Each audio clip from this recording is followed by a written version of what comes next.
Muy bien, mis hermanos, bienvenidos. Estamos contentos de haber comenzado ayer una nueva semana.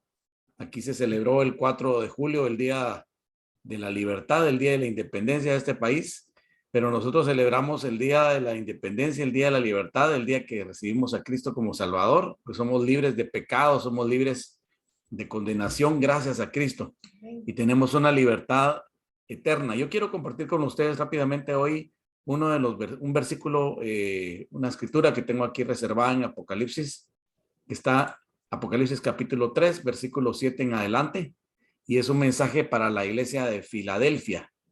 Varios mensajes se escribieron acá para diferentes iglesias, y este es el que yo quiero compartir con ustedes, una breve reflexión el día de hoy.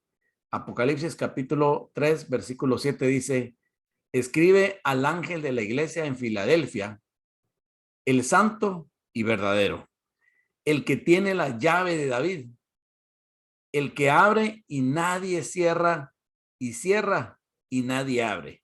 Dice estas cosas: yo conozco tus obras. He aquí he puesto delante de ti una puerta abierta, la cual nadie puede cerrar, porque tienes un poco de poder y has guardado mi palabra y no has negado mi nombre.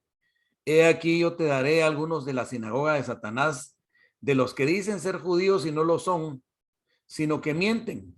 He aquí yo haré que lleguen y se postren delante de tus pies y conocerán que yo te he amado.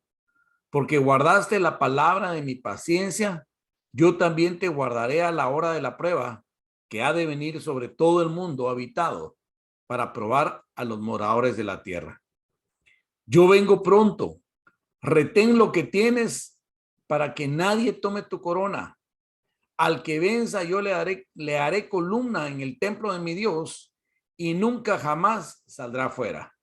Y escribiré sobre él el nombre de mi Dios y el nombre de la ciudad de mi Dios, la nueva Jerusalén que desciende del cielo, enviada por mi Dios, y mi nombre nuevo.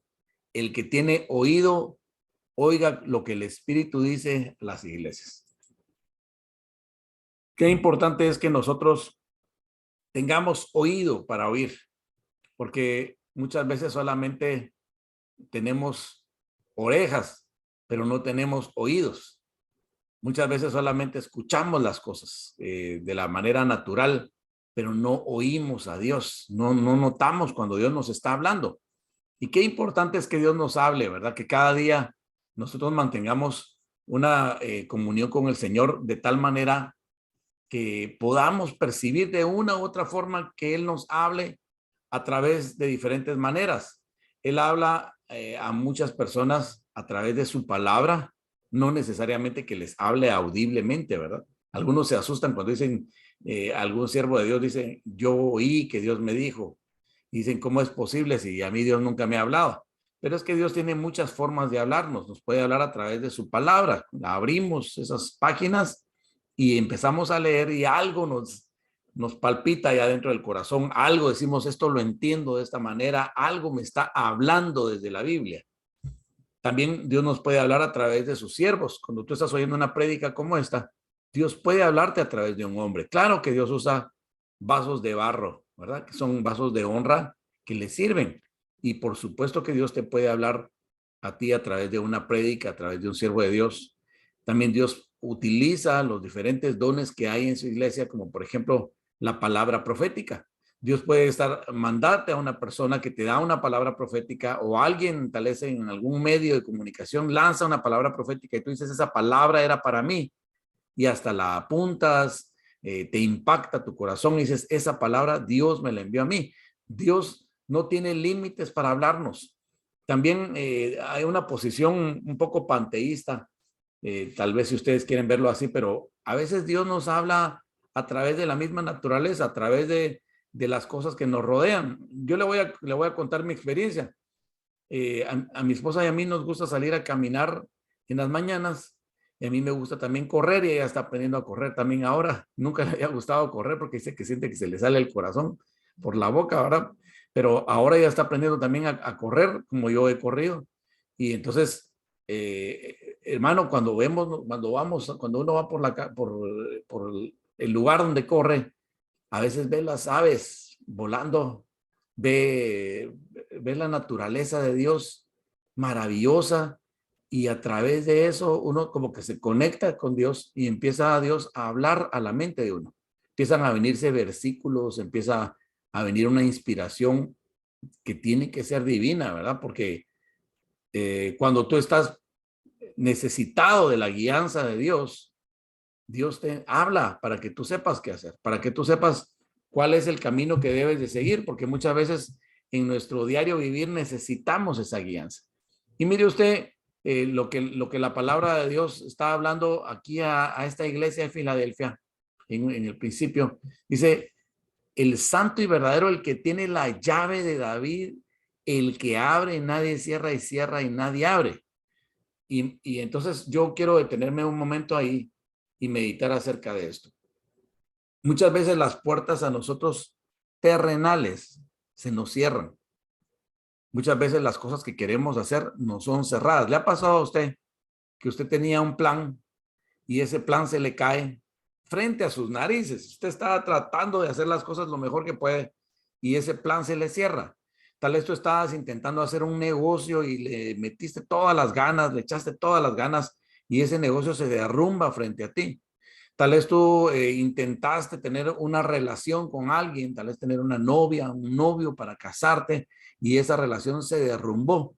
Tal vez tú intentaste crear una obra de arte porque eres un artista y pensaste que te iba a ir bien y resulta que al final te quedó muy fea la obra y decís tú, no, no nací para esto. Es como que a veces la vida nos niega ciertas cosas y se nos cierran enfrente. Tal vez alguien deseaba un trabajo, deseaba un aumento en su trabajo y en lugar de un aumento lo que le dieron fue una rebaja de salario o un despido indirecto.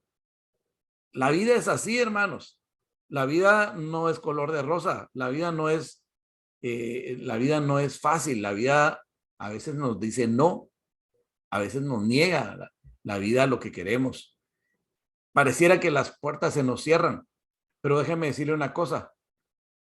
Los que vivimos en Cristo Jesús somos personas que vivimos por fe. Somos personas que vivimos por la gracia de Jesucristo. Y yo quisiera hoy interpretar esas llaves de David como la gracia. Yo le quiero hablar un poco acerca de David. David era un rey que vivía en la época del Antiguo Testamento. No había venido Jesús. Acuérdese usted que el Nuevo Testamento comienza a partir de la venida de Jesucristo. Entonces, antes de la venida de Jesucristo aparecen varios siervos de Dios, siervas de Dios en el Antiguo Testamento, y uno de los más famosos y de los más populares y queridos por el pueblo cristiano es David. ¿Por qué? Porque David comenzó siendo un pastorcillo de ovejas y terminó siendo un prominente rey cuyo trono, promete la palabra de Dios, es un trono eterno, de cuyas generaciones en esa línea generacional aparece el mismo Señor Jesucristo. Entonces, en Jesucristo se perpetúa la eternidad del trono de David. Se cumple la palabra. O sea, no habrá un rey tan grande y tan maravilloso como el rey David. Eso es lo que habla la palabra de Dios. Dios le dio esa grandeza. Dice la palabra de Dios que él fue un hombre conforme al corazón de Jehová. Era un hombre del único hombre en la palabra de Dios que tiene un libro completo de sus canciones. Su cancionero personal está ahí en la Biblia, a la mitad de la Biblia, ¿sí? Se llaman el libro de los Salmos. Imagínense qué importante es será usted delante de Dios como para que su libro personal de canciones y de alabanzas lo incluyan dentro de la Biblia. ¡Wow! Ese hombre verdaderamente tocaba el corazón de Dios. Por eso David es tan popular, tan importante, tan llamativo, porque fue un hombre que tuvo grandeza como rey, fue un guerrero, fue una persona sanguinaria, ¿verdad? Le tocó derrotar enemigos en el nombre de Jehová de los ejércitos, pero también era un hombre que tocaba el arpa y tocaba el corazón de Dios, era un hombre sensible, era un hombre multifacético, también era un gran rey con una gran riqueza, también fue el padre el rey al cual le tocó construir el templo para el culto a Jehová. O sea, fue un hombre que dejó marcas, que dejó algo importante. Pero una de las cosas más importantes que marca David es que él, perteneciendo a la época de la ley, en donde uno tenía, el sacerdote tenía que hacer sacrificio de vacas, sacrificio de becerros, sacrificio de ovejas, sacrificio de palomas delante de Dios, para que hubiera derramamiento de sangre y pudiera ser en el propiciatorio, pudiera consumirse ese holocausto, para que la culpa no cayera sobre aquella persona la cual ofreció ese sacrificio. Ese hombre David vivió durante esa época y a él le tocaba hacer holocaustos igual que a todos los demás. Él estaba bajo la ley. Si no ofrecía holocausto delante del Señor, si no ofrecía en el altar, este hombre podía ser condenado, porque era la única forma. Con ese derramamiento de sangre de un animal inocente había perdón de pecado. Pero dice la palabra de Dios que este hombre conoció la gracia de Dios. A este hombre le fue dado algo que los demás no tenían. Este hombre se enamoró tanto de la presencia de Dios que dice la palabra que cuando estaba el arca de la presencia de Dios, el arca del pacto, en donde moraba la presencia de Dios, el Shekinah de Dios, el Shekinah de Dios, que era para ser puesto en el lugar santísimo y el cual solamente el sacerdote santificado para ello podía entrar una vez al año. Resulta que esa arca nadie la podía tocar, porque hasta se probó que una de las personas, de los sirvientes de David, que quiso sostener esa arca porque se iba a caer, porque la carreta donde la llevaban pasó por una piedra, y entonces cuando se iba a caer, este hombre quiso poner su mano para sostener el arca para que no se cayera, y dice la palabra de Dios que cayó fulminado, porque nadie podía tocar esa arca, sino más. Ese era el tiempo de la ley, era un tiempo estricto, era un tiempo difícil, era un tiempo en donde el hombre tenía que ser perfecto en sus caminos o perfecto en sus holocaustos y sus sacrificios. Pues este hombre David, este rey David que usted tanto conoce, hay un momento en su historia en donde él se atreve a llevar el arca a su casa. Lo había intentado en otra ocasión, pero tuvo temor y la mandó, inteligentemente la mandó a la casa de otra persona. Pero cuando vio que esta persona que tenía el arca de Jehová en su casa no murió, sino que fue prosperado en todo, él dijo, ahora sí la quiero. Y entonces él jaló el arca, la pidió para su casa, y dice en la palabra de Dios que él llegó a tocar el arca, y que él escribe entonces esos salmos maravillosos donde dice, es mejor estar un día en tus atrios que 1000 fuera de ellos, hablando acerca de la presencia de Dios. Y entonces este hombre ya no estaba caminando bajo la ley, porque este hombre básicamente quebrantó la ley a causa de la presencia, a causa de la confianza que él tenía. Voy a atender. A causa de la confianza que él tenía en poder estar cerca de Dios. Y a pesar de que él tocó el arca, él no murió.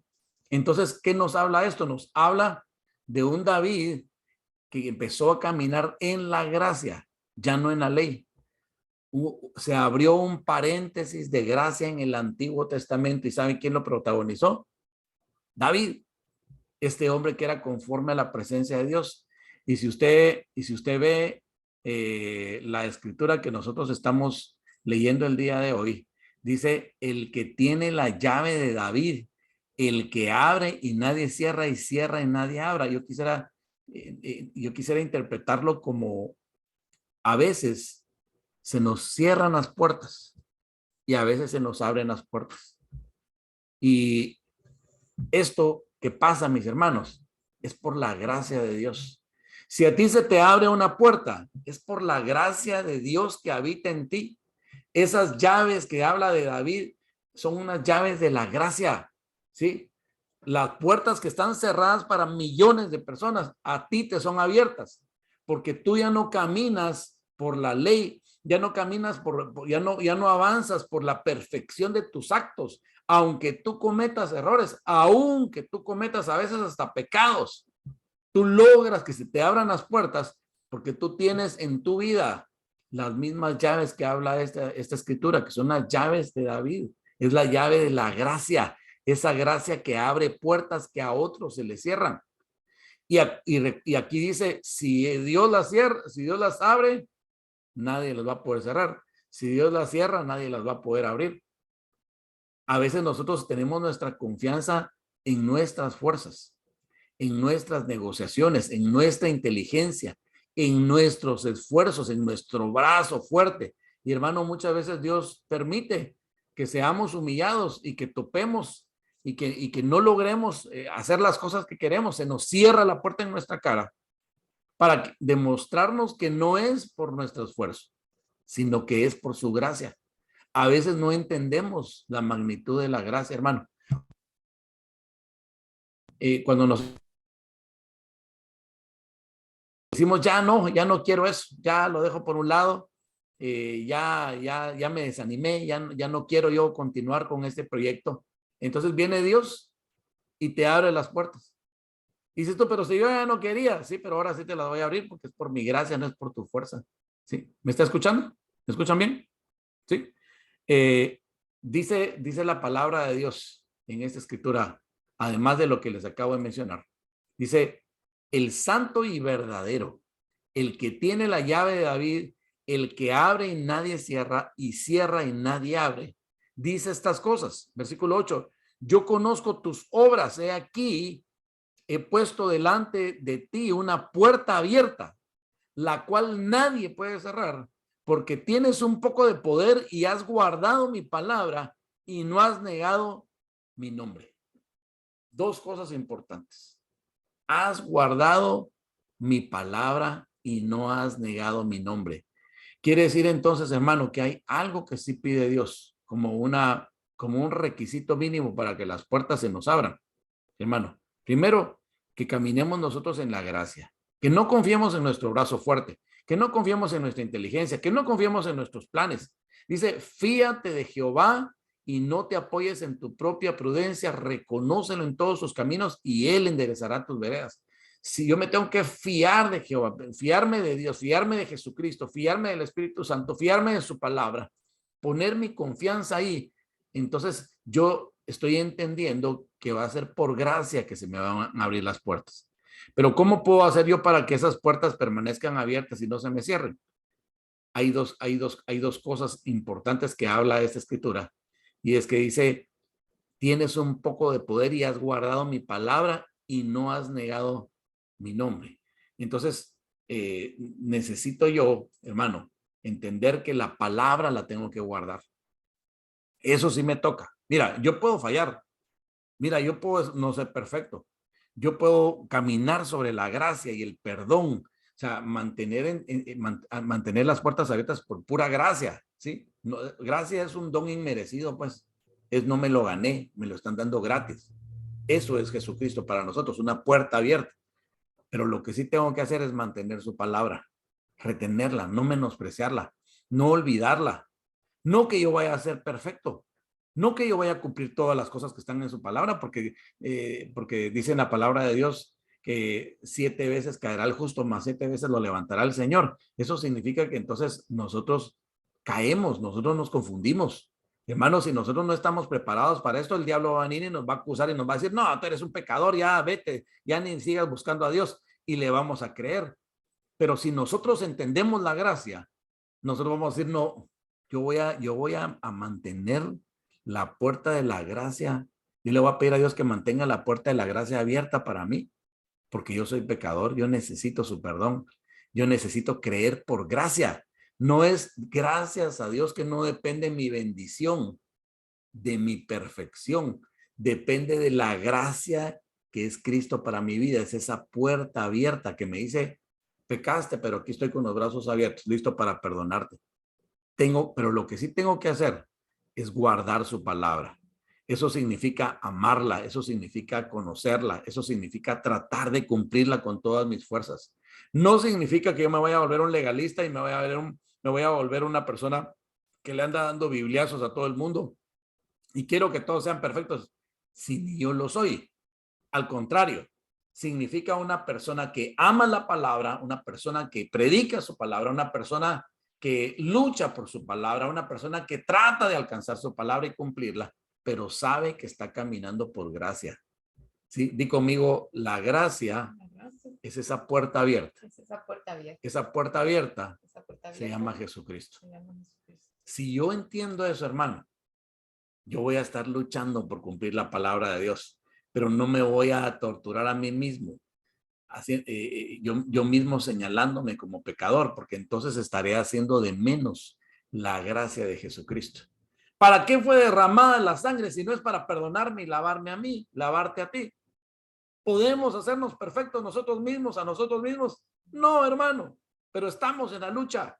Mantén la palabra, lucha por ella, pero recuerda, la puerta va a estar abierta porque la puerta es la puerta de la gracia. Esas llaves de David, ese hombre que se atrevía a tocar el arca y no moría. Lo que le correspondía, según la ley, era morir fulminado. Pero ese hombre aprendió a amar tanto la presencia de Dios que entendió la gracia y no cayó en desgracia. Si nosotros no queremos caer en desgracia, atendamos la gracia, entendámosla, entremos por la puerta, sepamos que hay bendición para nosotros, no dejemos de creer, no dejes que se te caiga la fe. Y mira lo que sigue diciendo la escritura, me encanta, dice, has guardado mi palabra y no has negado mi nombre. Hermano, tal vez esto suena muy extremo, tal vez podríamos pensar qué clase de cristiano negaría el nombre de Dios. Pero yo te voy a decir una cosa. Hay muchos cristianos que niegan el nombre de Dios con su forma de vida.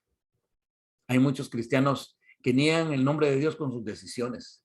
Cuando Dios les pide algo, no lo hacen. Se hacen de la vista gorda, cierran sus oídos, dicen, no, yo estoy ocupado, tengo mucho que hacer. No, yo tengo demasiadas ocupaciones y responsabilidades como para ponerme a perder el tiempo. Hermano, y servir a Dios, atender la voz de Dios, hacerle caso a Dios, eso no es perder el tiempo, eso es ganar tiempo. Eso es en la palabra cuando nos habla de no negar su nombre. O sea, no significa que nosotros nos vamos a poner a decir, yo, como Pedro, ¿verdad? Yo no lo conozco. 3 veces lo negó antes de que cantara el gallo. Yo no lo conozco, no, yo no ni sé quién es él, yo no andaba con él. 3 veces lo negó. Quizás nosotros no negamos a Dios de esa manera tan clara, pero sí lo negamos con nuestra vida y con nuestros actos. Cuando no nos ponemos al servicio de Él, cuando posponemos las cosas y decimos, no, para después, cuando yo ya esté bien, entonces voy a servir a Dios. Cuando yo ya me sienta bien en mi corazón, voy a buscar a Dios, voy a ir a la iglesia. Cuando sienta yo tranquilidad, entonces voy a ponerme a cuentas con Dios. O sea, ¿qué estamos posponiendo? Lo que estamos haciendo es posponer nuestra bendición porque estamos negando a Dios, negando el nombre de Dios en nuestra vida. Entonces, importante, claro que hay perdón para ti, claro que hay perdón para mí, claro que esa puerta está abierta de par en par, se llama Jesucristo. ¿Sí? Todos los días debemos de caminar en esa gracia.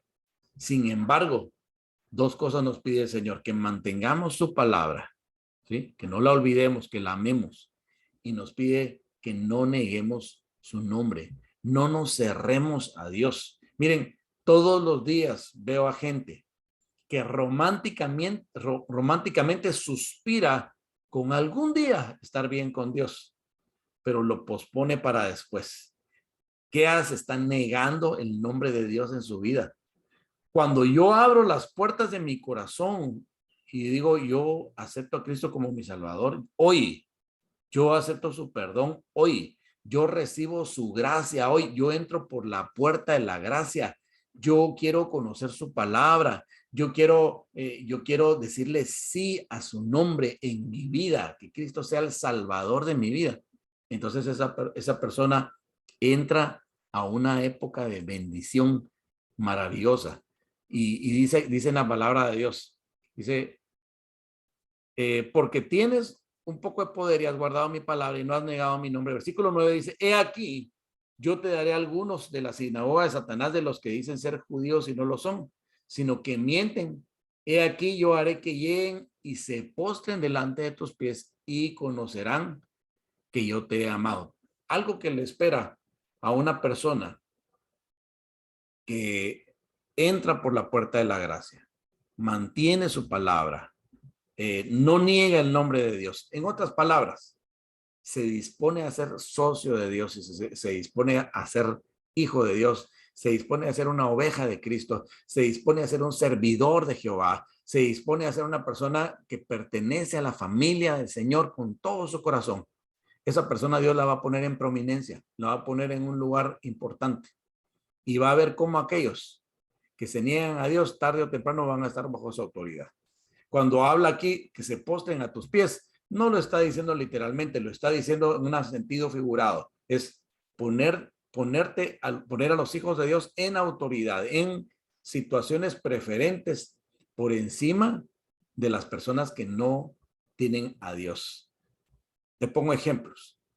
Tú puedes ver en el mundo a una persona, alguien que no tiene a Cristo, una persona con mucho dinero, una persona muy exitosa, entre comillas, pero esa persona tiene una desgracia en su vida. Esa persona vive triste, vive peleándose con sus hijos, con su esposa, no tiene tranquilidad, no duerme pensando en que le vayan a robar su dinero. Entonces, toda la bendición que tiene realmente se ha vuelto una maldición en su vida.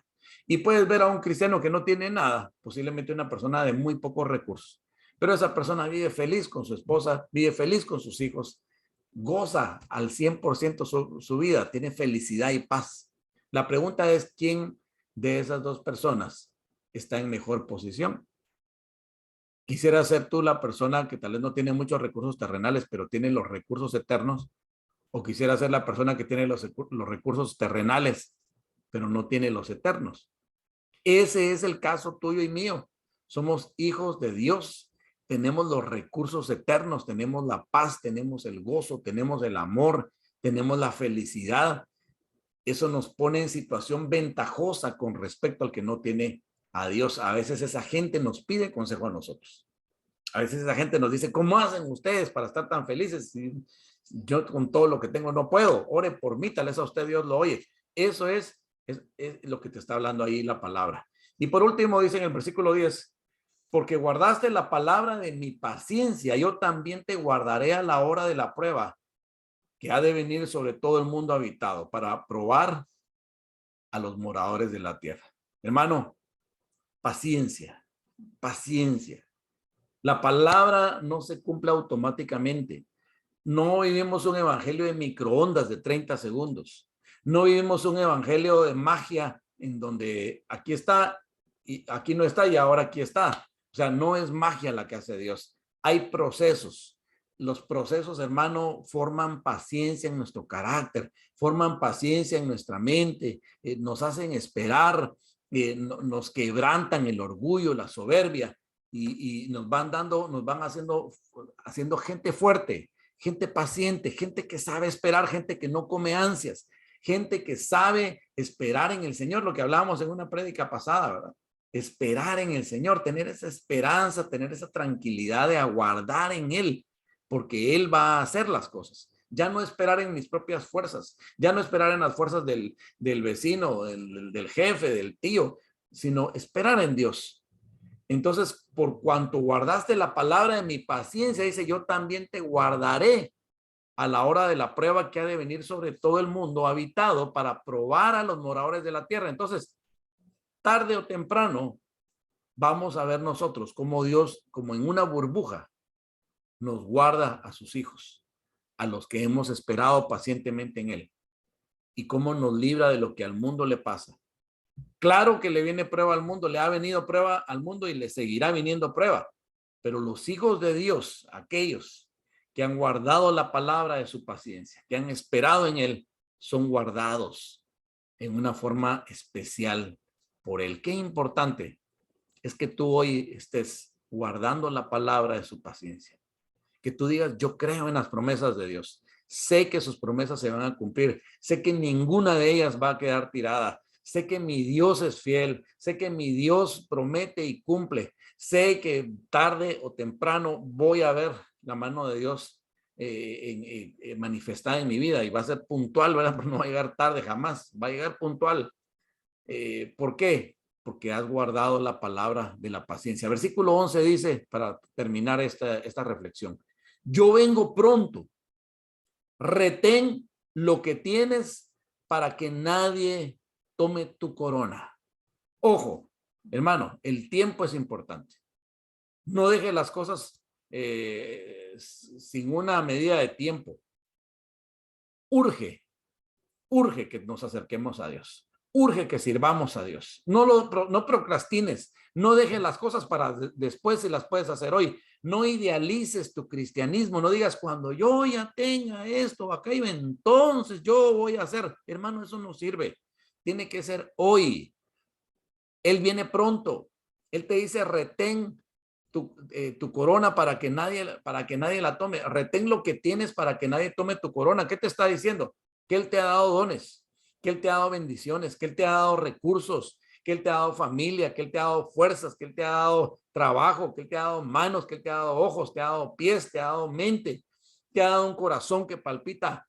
Dice, retén lo que tienes para que nadie tome tu corona. Eso significa que los hijos de Dios que se quedan estancados, que no retienen lo que les ha dado el Señor, sino lo pierden, hermano, pierden también la corona.